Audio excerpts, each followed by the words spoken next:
اعوذ باللہ من الشیطان اللعین الرجیم بسم اللہ الرحمن الرحیم الحمدللہ رب العالمین رب اشرح لی صدری ویسر لی امری واحلل عقدۃ من لسانی یفقہوا قولی۔ عزیز ناظرین و سامعین، السلام علیکم ورحمۃ اللہ وبرکاتہ۔ استقبال کرتی ہوں میں سید نظر فاطمہ آپ تمام ناظرین کا پروگرام مکارم الاخلاق میں۔ کوئی بھی دین تبلیغ سے زیادہ اس کے ماننے والوں کے اخلاق سے پھیلتا ہے۔ اسی مقصد کے ساتھ معاشرے میں مسلمانوں کے اخلاق کو بہتر سے بہترین بنانے کے لیے ہم لے کر آئے ہیں پروگرام مکارم الاخلاق۔ آج جس اخلاقی پہلو پر ہم گفتگو کریں گے وہ صفت ہے جو اگر ابلیس میں پائی جاتی تو وہ لعین اور رجیم نہ بنتا۔ میں بات کر رہی ہوں انکساری اور تواضع کی۔ اس گفتگو میں میرا ساتھ دینے کے لیے حجت الاسلام والمسلمین مولانا وسیع حسن خان صاحب قبلہ موجود ہیں۔ آئیے گفتگو کا آغاز ان کے استقبال سے کریں۔ السلام علیکم آغا۔ وعلیکم السلام ورحمۃ اللہ وبرکاتہ۔ اولاً آپ کا شکریہ کہ آپ نے اپنے بزی اسکیڈیول میں سے ہمارے لیے وقت نکالا۔ جزاک اللہ۔ آغا، جیسا میں نے کہا کہ انشاءاللہ ہم گفتگو آج تواضع اور انکساری پر کریں گے۔ اس سے پہلے کہ ہم یہ جانیں کہ کیسے انسان اپنے اندر انکساری کو پیدا کرے، ضروری یہ ہے کہ انکساری ہے کیا اسے سمجھا جائے۔ تو آپ اگر انکساری کی تعریف ڈیفینیشن بیان کرنا چاہیں تو کیسے کریں گے؟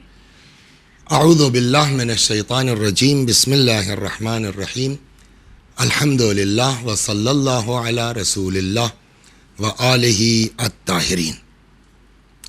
دیکھیے، تواضع اور انکساری کے سلسلے میں جو بات کہی جاتی ہے اس کو ایک سادے لفظوں میں یوں کہا جا سکتا ہے کہ لوگوں کی طبیعتوں اور ان کے مقام و مرتبے کے اعتبار سے ان کے لیے نرمی کا پہلو اختیار کرنا، یہ ایک تواضع ہے، ایک خاکساری ہے۔ یا ایک بزرگ شخصیت، باپ بیٹے دونوں ہی بڑے عالم ہوئے ہیں، مرحوم نراقی، ملا مہدی نراقی اور ان کے فرزند، دونوں کی کتاب جو ہے وہ اخلاقیات کے اوپر ہے۔ ایک کی ہے جامع السعادات اور ایک کی ہے معراج السعادات۔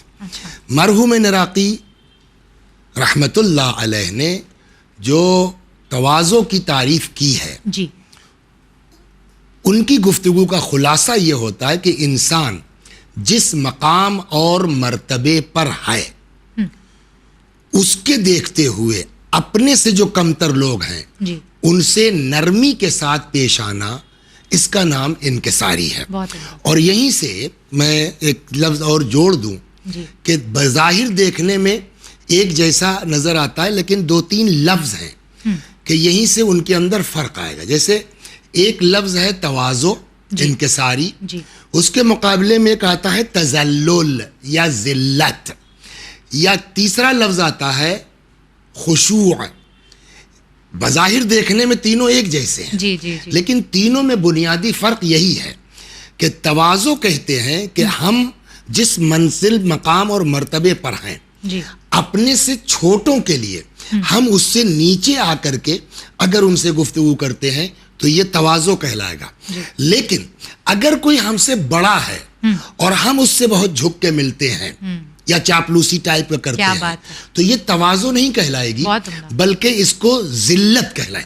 تو ذلت اور تواضع میں فرق محسوس کرنے کی ضرورت ہے۔ تیسری چیز جو آتی ہے اس کو کہتے ہیں خشوع۔ خشوع کیا ہے کہ جب انسان جو ہے وہ تواضع بظاہر ہے نا اعضاء و جوارح سے، دل کے اندر وہی کیفیت اگر پیدا ہو جائے تو اس کا نام خشوع کہلاتا ہے۔ تو یہ ایک بنیادی فرق ہے الفاظ کے درمیان، تواضع کیا ہے اور ذلت کیا ہے، خشوع کیا ہے۔ یہ ڈفرینسیشن بہت ضروری تھا کیونکہ بعض دفعہ ہم لوگوں کو دیکھتے ہیں کہ وہ بظاہر تو بڑے تواضع اور انکساری کا مظاہرہ کرتے ہیں لیکن دلوں میں لیکن بڑوں کے لیے تو ان کے ساتھ خاکساری ہے، اپنے چھوٹوں کے ساتھ پیش نہیں آتے، تو یہ تواضع نہیں ہے، یہ ذلت ہے۔ بہت عمدہ۔ آغا، انکساری کے اعتبار سے قرآن مجید نے کیا ارشاد فرمایا؟ احسن، تم یہ لفظ تواضع کا ایسا ہے کہ قرآن میں اتفاق سے یہ لفظ یوز نہیں ہوا ہے۔ اگر ہم اس اعتبار سے جائیں گے تو قرآن میں یہ لفظ اسی لفظ کے ساتھ ورڈ ٹو ورڈ اگر جیسے کہا جائے یہ لفظ استعمال نہیں ہوا ہے، لیکن دوسرے الفاظ کنایتاً تواضع کے معنی میں استعمال ہوئے ہیں۔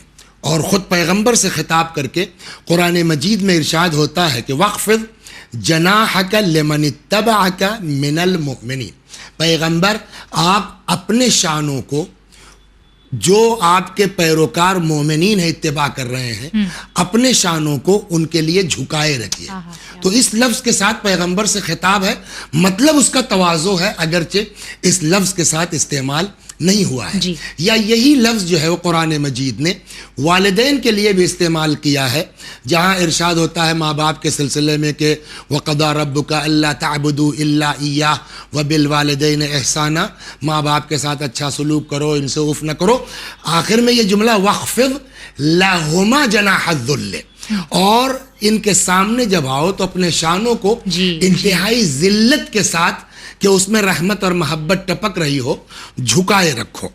تو یہ لفظ جو ہے وہ قرآن میں تواضع کے معنی میں استعمال ہوا ہے. جی اب اگر ائمہ کی سیرت سے گفتگو کریں کہ کیونکہ ہمارا جو نمونہ عمل ہوتا ہے وہ دراصل ائمہ کی سیرت ہی ہوتی ہے، تو ائمہ کی سیرت میں ہمیں کیا ملتا ہے؟ میں ائمہ پر جانے سے پہلے میں آپ کی اسی بات کو تھوڑا سا اور کنٹینیو کرنا چاہوں گا کہ قرآن مجید میں جو تواضع کے سلسلے میں بات کی گئی ہے، ایک دو آیتیں میں آپ کی خدمت میں اور عرض کر دوں، اس کے بعد میں آپ کے اس سوال کی طرف آتا ہوں کہ جہاں اللہ اپنے بندوں کی تعریف کر رہا ہے اس تواضع، میں نے کہا کہ یہ لفظ استعمال نہیں ہوا ہے لیکن دوسرے الفاظ ان معانی میں استعمال ہوئے ہیں کہ مثال کے اوپر اللہ نے قرآن مجید میں جو اپنے خاص بندوں کی صفت بیان کی ہے تواضع کی، وہ اس لفظ کے ساتھ کہ ارشاد ہوتا ہے وعباد الرحمن، اللہ کے وہ بندے الذین یمشون علی الارض حونا، جو زمین پر اکڑ کے نہیں چلتے، انکساری کے ساتھ چلتے ہیں. وَإِذَا خَاطَبَهُمُ الْجَاهِلُونَ قَالُوا سَلَامًا، اور جب ان سے جاہل لوگ، ان پڑھ لوگ خطاب کرتے ہیں، مطلب کہ بےہودہ باتیں کرتے ہیں یا الٹی پلٹی باتیں کرتے ہیں، تو یہ ان کو بہت بگڑ کے جواب نہیں دیتے. قَالُوا سَلَامًا، بھیا آپ سلامت رہیے، خوش رہیے، وہ بہت زیادہ ان سے جو ہے وہ ایٹھتے نہیں ہیں. تو قرآن مجید نے بھی تواضع، یا آپ دیکھیے کہ قرآن مجید نے پیغمبر کی کامیابی کا جو راز بتایا ہے وہ اسی اخلاق کے زمرے میں بتایا ہے کہ جہاں ارشاد ہوتا ہے کہ لو کنت فظا غلیظ القلب، اگر آپ تند مزاج ہوتے تو لنفضوا من حولک، یہ لوگ آپ کے ارد گرد اکٹھا نہ ہوتے. تو میں نے کہا کہ وہ چیز آپ کی ہم مکمل کر دیں. اب آئیے، اب کیا فرما رہی تھی آپ؟ ائمہ کی سیرت میں کیا ملتا ہے؟ اب جیسے آپ نے رسول اللہ کا تو ذکر کر دیا ہے، اگر ائمہ کا ذکر یہاں پر کیا جائے کہ ان کی سیرت میں ہمیں انکساری اور تواضع کے اعتبار، دیکھیے ائمہ معصومین علیہم الصلاۃ والسلام کی جب ہم زندگی پر توجہ کریں گے تو ایک تو وہ خود متواضع تھے ساری عظمتوں کے باوجود، وہ چاہے رسول اللہ صلی اللہ علیہ وآلہ وسلم کی ذات مبارک ہو یا ہمارے اماموں کی، اور یہی ان کا مطالبہ بھی تھا اپنے چاہنے والوں سے.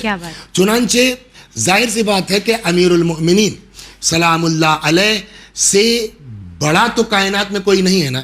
رسول اللہ صلی اللہ علیہ وآلہ وسلم کے بعد اگر دنیا میں کوئی شخصیت ہے تو اس کا نام ہے علی. لیکن روایت یہ کہتی ہے کہ امیر المؤمنین سلام اللہ علیہ کے یہاں جبکہ مولا کے پاس خادم ہیں، نوکر ہیں، غلام ہیں، قنبر تو ہر وقت ساتھ رہنے والے لوگ ہیں، یہ کام نوکروں سے ہو سکتا تھا، لیکن روایت کہتی ہے کہ باپ اور بیٹے امیر المؤمنین سلام اللہ علیہ کے یہاں مہمان کے طور پر تشریف لائے، کھانا کھا لیا گیا، قنبر سے لوٹا منگوایا تو مولا نے، لیکن قنبر سے نہیں کہا کہ ہاتھ دھلاؤ. امیر المؤمنین سلام اللہ علیہ نے خود کھڑے ہو کے، جبکہ وہ بیچارہ چیختا رہا فریاد ارے مولا جو عام طور پہ کرے گا، لیکن امیر المؤمنین سلام اللہ علیہ میزبانی کا حق خود اس کا ہاتھ دھلایا. یہ تواضع کی ایک بہترین مثال ہے. یا امام رضا علیہ الصلاۃ والسلام، دیکھیے قدیم زمانے میں بلکہ آج بھی جو ہے وہ ایران وغیرہ میں یا یہی مغل مسجد کے بغل میں شاید جو لوگ پرانے ہیں، حمام ہوتے تھے عمومی. جی جہاں لوگ جاتے تھے نہانے کے لیے، غسل وغیرہ کرنے کے لیے، تو جو اس طرح کے عمومی حمام ہوتے تھے تو وہاں کچھ لوگ ہوتے تھے مالش کرنے والے، میل چھڑانے والے، جس کو کیسا کش کہتے ہیں۔ جی جی ایک حمام میں امام رضا علیہ الصلوۃ والسلام تشریف لے گئے، تو وہاں بہت سے لوگ ہیں۔ وہاں جب تشریف لے گئے تو کسی بندہ خدا نے، اب اس نے نہیں پہچانا، امام کو نہیں جانتے، شکل سے نہیں دیکھا تھا، جی، تو اس نے کہا بھیا ذرا سا ہماری محل چھوڑا دو اللہ اکبر، امام سلام اللہ علیہ سے۔ یعنی آدمی سوچے کہ اہل البیت علیہم الصلوۃ والسلام کی شخصیت کیا ہے، مرتبہ کیا ہے، بلندی کیا ہے، اور وہ کس طرح سے سامنے جو ہے وہ اپنا اخلاق اور کردار پیش کر رہے ہیں۔ امام نے نہایت خندہ پیشانی کے ساتھ جی سلام اللہ علیہ اس کے جسم سے میل چھوڑانا شروع کی۔ یہ معمولی چیز نہیں ہے، نا بالکل، مولا کہہ اور سکتے تھے امام تم کے جانتے نہیں اخلاق ہو و میں کون کردار ہوں۔ کی بنیاد پر اس کو شک ہوا کہ یار یہ آدمی کون ہے، اور پھر جب لوگوں نے بتایا یا اس کو خود فیل ہوا تو بڑا شرمندہ ہوا کہ میں یہ کام امام رضا علیہ الصلوۃ والسلام سے بڑا شرمندہ ہوا، بڑا اس میں جو ہے وہ حضرت سے جو ہے معافی تلافی کی، لیکن امام لگے رہے، کہا نہیں بھائی میں بھی ایک بندہ خدا ہوں، مجھ کو دوسرے بندے کا کام آنا چاہیے۔ یہ ہو گیا امام علیہ الصلوۃ والسلام کا۔ امام باقر علیہ السلام کے، امام صادق علیہ الصلوۃ والسلام کے صحابیوں میں سے ایک بڑی عظیم شخصیت ہے جناب محمد ابن مسلم۔ میں نے کہا نا کہ خود ان کا اخلاق، جی ان کا کردار، بعض روایتوں میں ہے امام زین العابدین سلام اللہ، دیکھیے یاد آ گیا، یہ بھی سنتے چلیے۔ جی تو ایک روایت میں ہے کہ حضرت جو ہے وہ حج کے لیے جا رہے تھے تو ایسا کارواں اختیار کیا کہ جس میں لوگ امام کو نہ پہچانتے ہوں، واہ کیا ان کے ساتھ چل پڑے۔ اب ظاہر سی بات ہے کہ سب کام کر رہے ہیں تو امام نے بھی اس میں جو ہے وہ کام شروع کیا، لکڑی چن دیا، یہ کر لیا، وہ کر لیا۔ اس میں کسی ایک آدمی نے پہچان لیا، ارے یار دیکھ رہے یہ امام ہے، امام سجاد علیہ السلام ہے۔ ارے سر آپ نے یہ کیا اور آپ تو یہ۔ حضرت نے کہا میں نے اسی لیے یہ لوگ پیغمبر کے رشتے کے بنیاد پر ہم سے جو ہے وہ کام نہیں کرنے دیتے، ہمارا اتنا احترام کرتے ہیں، میں نے اسی لیے ایسا کارواں چنا کہ لوگ مجھ کو پہچانتے نہ ہوں، تاکہ میں بھی مومنین کی خدمت کر سکوں۔ یہ تواضع ہے۔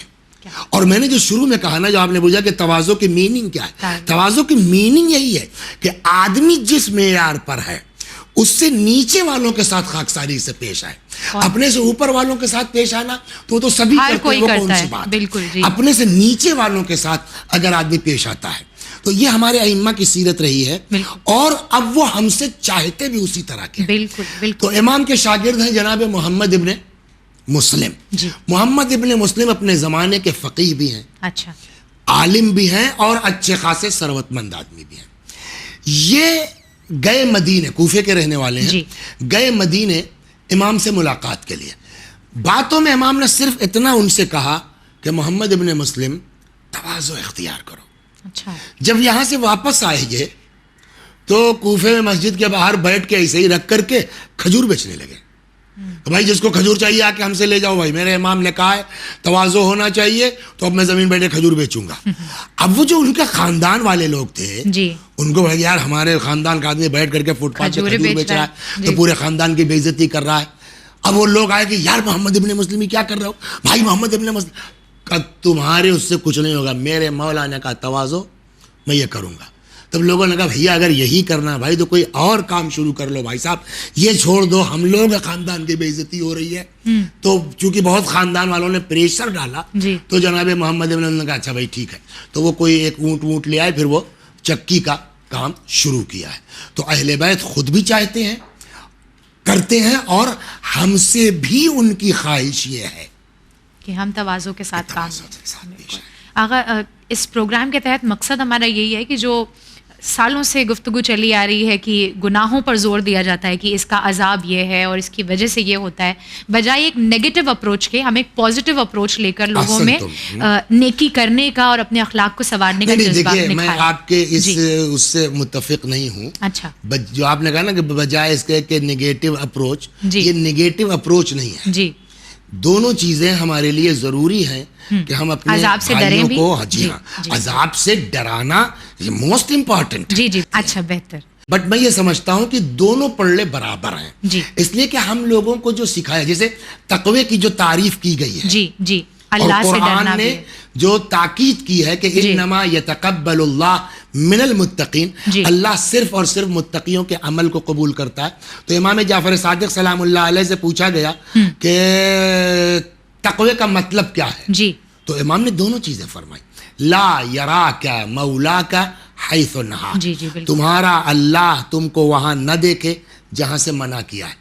ولا یفقدک حیث امرک، اور وہاں سے غائب نہ پائے جہاں رہنے کا حکم دیا ہے. جی. تو اس کا مطلب کیا ہوا، یعنی دونوں چیزیں، بالکل. واجب پر بھی عمل ہونا چاہیے، گناہوں سے حرام پر پرہیز بھی بھی ہونا چاہیے. رکنا چاہیے. جی. تو یہ نیگیٹو اپروچ نہیں ہے، جی جی یہ بھی ایک پازیٹیو مسئلہ ہے جی. کہ آدمی کو گناہ سے روک کر کے ہم بہشت کی راہ دکھائیں. بالکل. کہنے کا مقصد یہ تھا کہ یہ احسن. چیز تو بہت سال سے ہو رہی ہے، جی جی. لیکن اگر لوگوں کو نیکیوں میں کتنی برکتیں ہیں یہ بتایا بے شک، جائے بے شک، تو وہ احسن. اس کی طرف زیادہ بڑھیں. لیکن اس نیکی کا یہ جی. بھی ذہن میں رکھیے جی بیٹا میرے جی لال، جی جی کہ اس نیکی کا جی کوئی فائدہ نہیں ہوگا اگر اسے ترک بچا نہ گناہ جائے. کے ساتھ نہ ہو. بہت اس لیے کہ ایک روایت یہ کہتی ہے، جی. امام نے فرمایا کہ آپ جو ہے وہ بقول آپ کے، میں آپ کا جو کہ جی. Positive approach. جی. تو پازیٹیو اپروچ کا مطلب یہ کہ انکساری برتو، تواضع کرو، یہ مستحب عمل کرو، نماز شب پڑھا مگر کرو، ساتھ میں تکبر ہے نا؟ کرتے رہو تو کیا بات ہے. جی. ٹھیک ہے، اچھی بات ہے. جی. لیکن امام کیا فرماتے ہیں، ترکو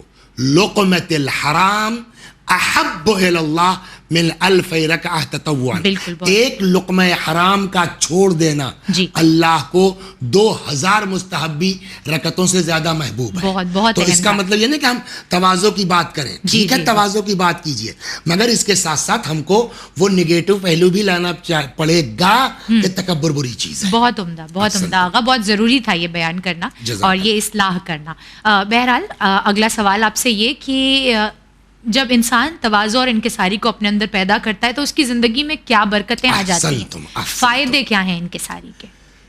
اس پر بھی یہ دیکھیے ایک جملہ میں مجلسوں میں بھی اپنی کہتا ہوں، آپ جی. کے درمیان بھی کہہ دوں بیٹا، کہ اس معبود کا لاکھ احسان بالکل. اور کرم ہے.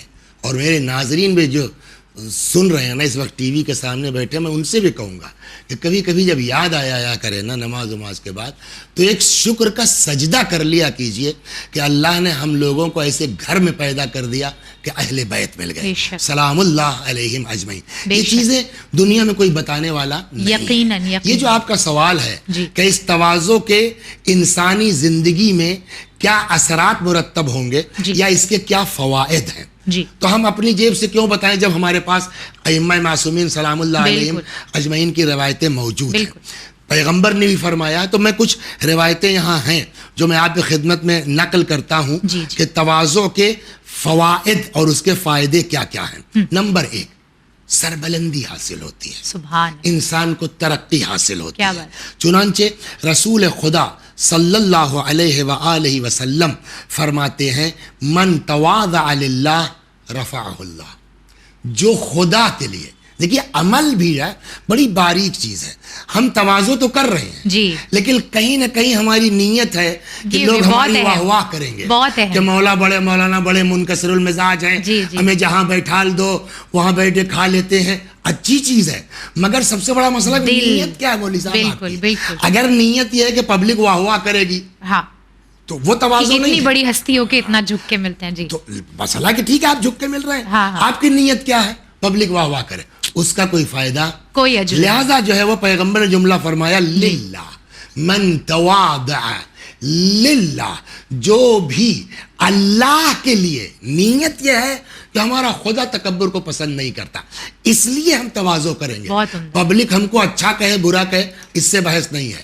اللہ کے لیے پیغمبر فرماتے ہیں رفعہ اللہ، خدا اس کو بلندی دے. سبحان اللہ. آدمی اکڑتا کیوں ہے، آدمی ایٹھتا کیوں ہے؟ بڑا ہونے کے لیے. تاکہ جو ہے لوگوں کے درمیان یہ دماغ سے نکال دے. کچھ لوگ کہتے ہیں نا کہ اگر اپنے کچھ نہیں سمجھو گے تو لوگ بھی نہیں سمجھیں گے. جی. لوگ نہ سمجھے، اللہ لوگوں کو سمجھائے گا. کیا بات. پیغمبر فرماتے ہیں من تواضع للہ، یا دوسری جگہ ما تواضع احد، کوئی بھی انسان ایسا نہیں ہے کہ جس نے تواضع کی ہو الا رفعہ اللہ، اور اللہ نے اس کو بلندی نہ دی ہو. تو فائدہ جو ہے پہلا کیا ہوگا کہ اگر تواضع ہمارے اندر ہے تو سربلندی حاصل ہوگی. چنانچہ امام جعفر صادق سلام اللہ علیہ نے نقل فرمایا جناب لقمان سے یہی بات کہ قال لقمان لابنہ، اپنے لابنہ۔ بیٹے سے، جی۔ جناب لقمان نے اپنے فرزند کو نصیحت کرتے ہوئے فرمایا لا عز الا لمن تذلل للہ، کسی کے لیے دنیا میں عزت نہیں ہے جی۔ سوائے اس کے جس نے اللہ کے لیے تذلل کیا، خاکساری برتی ہے۔ ولا رفع الا لمن تواضع للہ، اور کسی کے لیے بلندی نہیں ہے، کسی کے لیے عزت نہیں ہے مگر یہ کہ اس نے خدا کے لیے اپنے کو خود کو نیچا رسوا کیا، جی۔ اور کسی کے لیے رفعت اور بلندی نہیں ہے الا لمن تواضع للہ، جس نے بھی تواضع اختیار کی، خاکساری اختیار کی، کس وہی کے لیے؟ بلند ہوا، اللہ کے اللہ کے لیے۔ چنانچہ پیغمبر اکرم صلی اللہ علیہ وآلہ وسلم فرماتے ان التواضع لا یزید العبد الا رفعہ، تواضع سوائے بلندی کے اور کسی چیز میں اضافہ نہیں کرتی۔ یہ دماغ سے نکال دیں کہ ہم خاکساری برتیں گے کہ تمہاری اوقات چلی جائے گی، اللہ بلندی عطا فرماتا ہے۔ جناب عیسیٰ علیہ الصلاۃ والسلام نے فرمایا طوبی للمتواضعین، کیا کہنا تواضع کرنے والوں کا، کیا بات، ہم اصحاب المنابر یوم القیامہ، یہ لوگ قیامت میں ایک اچھی حیثیت کے لوگ ہوں گے۔ یا ارشاد ہوتا ہے کہ ان فی السماء ملکین موکلین بالعباد، جی، دو فرشتے ہیں کہ جو اس بات پر ڈپیوٹ کیے گئے ہیں کہ فمن تواضع للہ رفع، جو بھی خاکساری برتے اس تم کو ان بلند کر دو، اونچا اٹھاؤ، ومن تکبر وضع، اور جو بھی تکبر اور گھمنڈ کرے اس سے اس کی پست ناک کر رگڑ دو زمین میں۔ تو پہلی چیز کیا ہوئی، تواضع کا فائدہ سربلندی حاصل ہوتی جی، ہے۔ جی۔ یہ بات ہمارے بچے دل سے نکال دیں کہ اینٹھو گے تو بڑے ہوگے، واہ، تواضع کرو گے تو بڑے ہوگے۔ دوسری چیز، بندگی، جی، عبادت میں برتری حاصل ہوتی ہے۔ جی، چنانچہ ایک خطبے میں پیغمبر نے فرمایا ایھا الناس ان افضل الناس عبدا، اللہ کے بندوں میں افضل بندہ وہ ہے کہ من تواضع عن رفعہ، اونچا ہونے کے باوجود خاکساری کرے۔ واہ واہ، کیا تو بات، ایک تو ہے کہ ہم تو جو ہے وہ ہی ہیں چھوٹے، بالکل۔ تو اونچا ہونے کے باوجود اگر کوئی خاکساری کرتا ہے، پیغمبر وہی فرماتے افضل العبادہ، سب سے بہترین بڑی عبادت یہ ہے۔ خوب، تیسری چیز جی، عبادت وہ تواضع کے فوائد میں سے یہ ہے کہ دین ایسے آدمی کو سمجھدار کہتا ہے، واہ، دین ایسے آدمی کو سمجھدار کہتے ہیں، عقل مند کہتا ہے۔ وہ عقل مند نہیں ہے جو اینٹ کر کے جو ہے کرسی پہ بیٹھا ہے، ابا بھی آ گئے تو اٹھنے میں شرم آ رہی ہے۔ جی، عقل مند وہ ہے جو تواضع کرتا ہے۔ چنانچہ امام جعفر صادق علیہ الصلاۃ والسلام فرماتے ہیں کمال العقل فی ثلاث، عقل کی کمال، عقل تین چیزوں میں ہے۔ نمبر ایک التواضع للہ، اللہ کے لیے تواضع اختیار کرے، وحسن الیقین، واہ، یقین محکم ہو، والصمت الا من خیر، اور ہر مسئلے میں بولنے والا یہ ٹھیک نہیں ہے، چپ رہو مگر یہ کہ جہاں ضرورت ہو وہاں بولو، خیر ہو۔ یہ تین چیزیں ہو گئیں۔ جی، چوتھا فائدہ یہ ہے تواضع کا جی، کہ یہ تواضع ساری نعمتوں کا سرچشمہ ہے اللہ کی طرف سے۔ چنانچہ مولا امیر المؤمنین سلام اللہ علیہ فرماتے ہیں جی، بالتواضع تتم النعمہ، تواضع کے ذریعے سے اللہ کی نعمتیں مکمل ہوتی ہیں۔ خوب، ایک جگہ اور فرماتے ہیں کہ التواضع اصل کل خیر، کیا بات ہے، ساری نیکیوں کی اصل، بنیاد اور جڑ کیا ہے؟ روٹ، جی، تواضع ہے، روٹ۔ احسن، تم کیا ہے؟ تواضع ہے۔ لیس للہ عز وجل عبادت یقبلها ویرضاها الا وبابها التواضع، کوئی بھی عبادت جو اللہ قبول کرتا ہے جی، وہ اس کا دروازہ مین کیا ہے؟ تواضع، تواضع ہے۔ کیا بات، ہو گئی بات؟ جی، جی، عمدہ۔ بالآخر آغا، جب اتنے فضائل اور اتنی فوائد ہیں تواضع اور انکساری کے، تو پھر یہ بتائیں کہ انسان اپنے اندر انکساری پیدا کیسے کرے؟ احسن، تم دیکھیے، اب تواضع کے کچھ علامتیں ہیں۔ جی، مثلا جیسے کہ قرآن نے کہا ہے لا تمش فی الارض مرحا، خبردار زمین پر اکڑ کے نہ چلو، اکڑ کے مت چلو۔ تو ایک طریقہ یہ ہے کہ اپنے رفتار میں ہم کو فرق لانا پڑے گا۔ جی، وہ تو چلے جا رہے ہیں قرآن کہتا ہے بھیا کہ نہ تو جو ہے وہ تم زمین کو چیر سکتے ہو, کیا بات, اور بہت اونچے ہو, آسمان لمبا قد ہے تمہارا, تو تم جو ہے وہ پہاڑ کے برابر, پہاڑ تو تم سے اونچا ہے. تو پہلی چیز جو ہے وہ تواضع کی کیا ہے انسان کے اندر, کہ وہ اکڑ کے نہ چلے زمین پر. دوسری چیز ہے کہ اللہ جس حال میں ہے رکھے اس میں آدمی خوش رہے. ایک چیز, ہم جس معیار کے ہیں کوشش یہ کریں کہ اس معیار سے 2 قدم نیچے رہنے کی کوشش کریں. واہ جی, یہ ایک دوسرا طریقہ ہو گیا. تیسرا طریقہ یہ ہے کہ یہ جذبہ اپنے اندر نہ لاؤ کہ یہ پروگرام بہت اچھا ہو گیا, مگر یار کوئی آدمی جو ہے وہ فون نہیں کر رہا ہے کہ بڑا زبردست پروگرام, کیا نام ہے آپ کا بیٹا, پہلی مرتبہ نظر فاطمہ جی, ارے ماشاء اللہ بیٹا نظر فاطمہ بڑا اچھا پروگرام تھا. اب وہ 3 دن سے اسی ٹینشن میں, کوئی فون ہی نہیں کر رہا. کیا بات ہے, اس کی توقع نہ کی جائے, نہ کی جائے جی, اس کی توقع چھوڑ دو. چوتھا چیز, غربا کے ساتھ, بالکل جی, فقیروں کے یہ ساتھ بہت مشہور اور معروف حدیث, کھانا کھاؤ, جی بیٹھو. جی امام حسین سلام اللہ علیہ کے لیے مشہور ہے جی, کہ حضرت جا رہے تھے تو مدینے کے کچھ فقیر لوگ, وہ کہیں سے بیچارے لائے ہوں گے, روکھی سوکھی تھی, وہ اپنا جو ہے کچھ بچھا کے زمین میں کھا رہے تھے. حضرت کا گزر ہوا. جی, دیکھیے اکثر یہ ہوتا ہے نا کہ آپ کہیں شادی میں جائیے, کہیں مجلس میں جائیے, مجلس ختم ہو گئی, کھانا ہے تو ساری پبلک کا کھانا ایک طرف ہے, مولانا صاحب ہیں اور 8-10 لوگ وہ ہیں, الگ دسترخوان. اب آپ کو صاحب وہاں نہیں بٹھلایا گیا, آپ کو برا لگ گیا. کیوں بھائی برا لگ گیا؟ وہ پبلک کیا ہے, وہ بھی تو اللہ کی بندے ہیں نا. بالکل. تو یہ چیز امام حسین سلام اللہ علیہ جا رہے ہیں, فقراء نے کہا آئیے مولانا بسم اللہ. حضرت اتر گئے گھوڑے سے کیا اور وہیں زمین پر بیٹھ گئے سبحان اللہ, فقیروں کے ساتھ, اور وہیں زمین پر بیٹھ کے ان کا 1 لقمہ کھایا, اور پھر فرماتے ہیں میں نے تمہاری دعوت قبول کر لی, واہ, تم بھی اب ہماری دعوت کو قبول کرو. اور لے کر کے ان لوگوں کو گھر آئے اور وہیں سے آواز لگائی جناب رباب کو, بھائی جو گھر میں ہے بھیج دو. واہ, تو ایک طریقہ جو ہے وہ کیا ہے, غربا کے ساتھ, غربا کے ساتھ کھانا کھایا, غربا کے ساتھ. ایک تو یہ ہے کہ آپ جو ہے وہ بیٹھنے میں جو جگہ آپ کی ہے, اب معلوم ہوا صاحب گئے پہلی صف میں جگہ نہیں ملی, جی, اب آپ, یہ کون سی بات ہے, جہاں جگہ ملے جی وہاں کھڑے ہو جاؤ. ایک یہ ہے, بڑے مسائل ہیں. چوتھی چیز یہ ہے کہ آدمی ترک جدال, جھگڑا, جی, لڑائی, ٹھیک ہے آپ حق پہ ہیں, اب اس کو منوانے کے لیے آپ لڑے پڑ رہے ہیں, چھوڑو یار نہیں مان رہا, چھوڑو جانے دو. یہ بھی ایک طریقہ ہے, کسی کے نہ ماننے سے حق بدل تو نہیں جاتا. تواضع اختیار کرنے کا ایک طریقہ یہ بھی ہے. جی, جزاک اللہ آغا, اللہ ہمیں توفیق دے کہ جو گفتگو ہم نے کی ہے انشاءاللہ اسے اپنی سیرت میں بھی اتار سکیں. انشاءاللہ, آپ کا بہت بہت شکریہ آغا. جزاک. عزیزان محترم, یہ تھی ہماری گفتگو انکساری اور تواضع کے اعتبار سے.